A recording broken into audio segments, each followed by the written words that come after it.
Hello everyone, I'm Nicholas and welcome to the channel.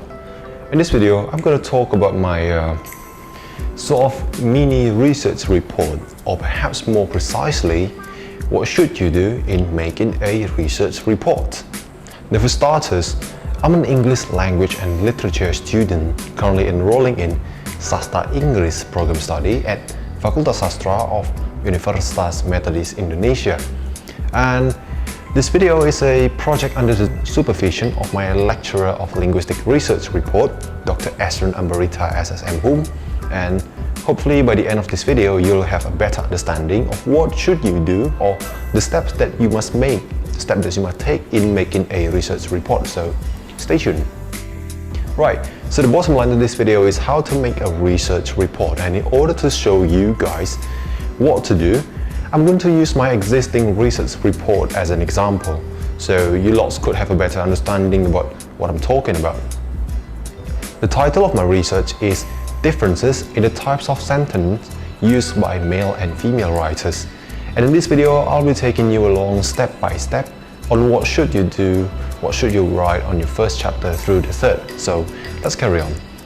Right, the first chapter is the introduction. This is where you will state just the general ideas of the research that will be discussed, and you'll not dive into too much details here yet. And in this chapter there are 5 subtitles, and on that note, let's get to the very first one. So the first subtitle in 1.1 is the background of the study. What you should do here is to write about the general ideas and why you choose what title you chose.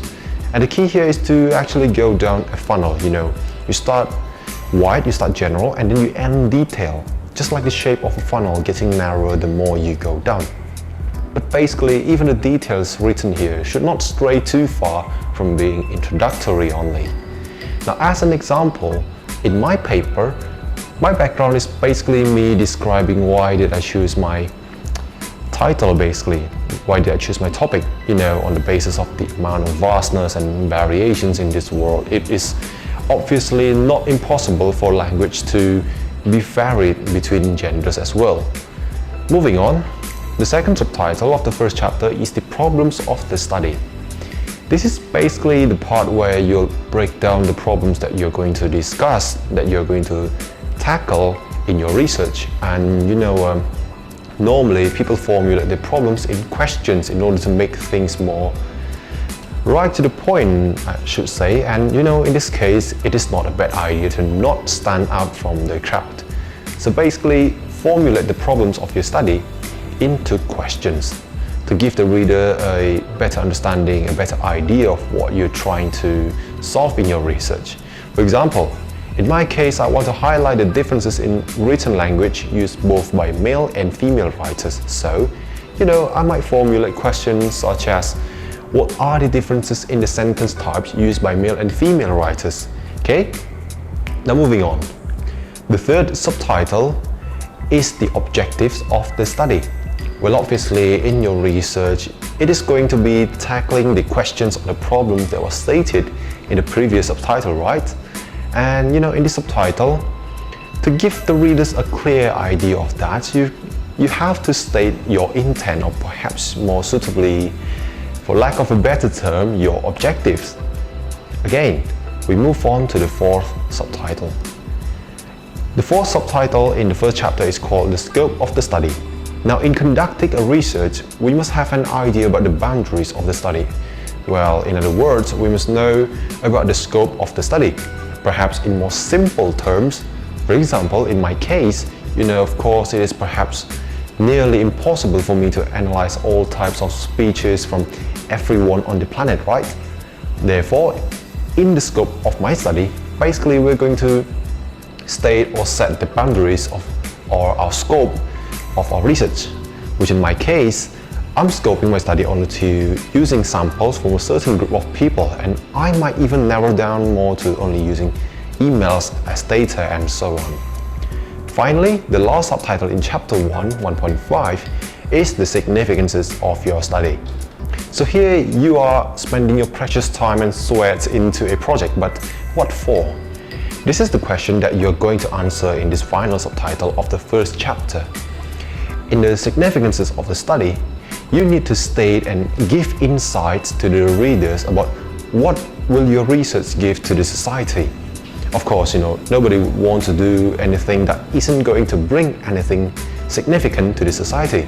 And in this case, what you think your research will give out to the society is what you must state in the subtitle. In my case, well, I have an interest in managing human resources, and I have this idea of using language as a tool to gather data or to analyze where would someone be a good fit in the professional world. So basically what I did with my study is I designed the study as such so that the result can be used in contributing to the HR community. Now those are the 5 parts of the first chapter. And next, obviously, we move on to chapter 2, namely the review of related literature. Now in a nutshell, this chapter deals with the literature or the theoretical review. What is meant by this is basically you're going to explain about the field in which your research is based on. This chapter can be a theoretical review or a conceptual review, or even both. It depends. In my case, for example, obviously I'm not writing about literature or the elements in the literature like the intrinsic elements. Therefore, it is obvious in this case that I use theoretical review instead of conceptual review. And everything related to the theories discussed in the study will be stated or described in this chapter. Another important thing to keep in mind in this chapter is to include the previous studies conducted by other researchers. Now, this step is actually very important, partly to prove that your research is original.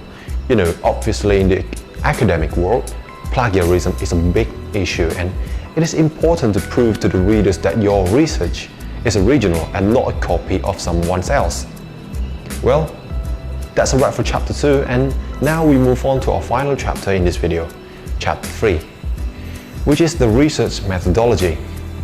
This chapter will contain 4 subtitles, namely research design, the source of data, the procedures of data collection, and finally, the technique of data analysis. The first subchapter, the research design, will talk about what kind of research will be used in the study. Normally, we recognize what's called a qualitative and quantitative research, and in my case, I'm using a descriptive qualitative method in analyzing data. Again, this is dependent entirely on your research design and the type of data. Speaking of which, in 3.2, we have the source of the data.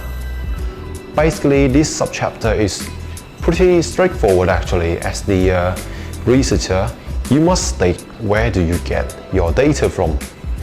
Which brings us to the next subchapter, which is 3.3, the procedures of or technique of data collection. This chapter is pretty straightforward as well, as what you must do is basically state how do you acquire your data. And finally, in 3.4, or technique in data analysis, you should state the theories or the procedures in which you are going to analyze your data. We're talking about techniques such as data reduction, data display, and conclusion drawing according to Miles and Huberman, and so on and so forth. So, I guess that's a wrap. Basically, those are the steps in making the chapter 1 through chapter 3 of a research. I hope that this video could be of good use to all of you fellow academicians out there, especially those in undergrad program study that is facing thesis writing soon. I hope that I may help in some ways. And finally, I'd like to take a moment and thank my lecturer, Dr. Esran Ambarita, as a catalyst of making this video. And finally, I'm Nicholas. Thank you so much for watching. I'll see you again.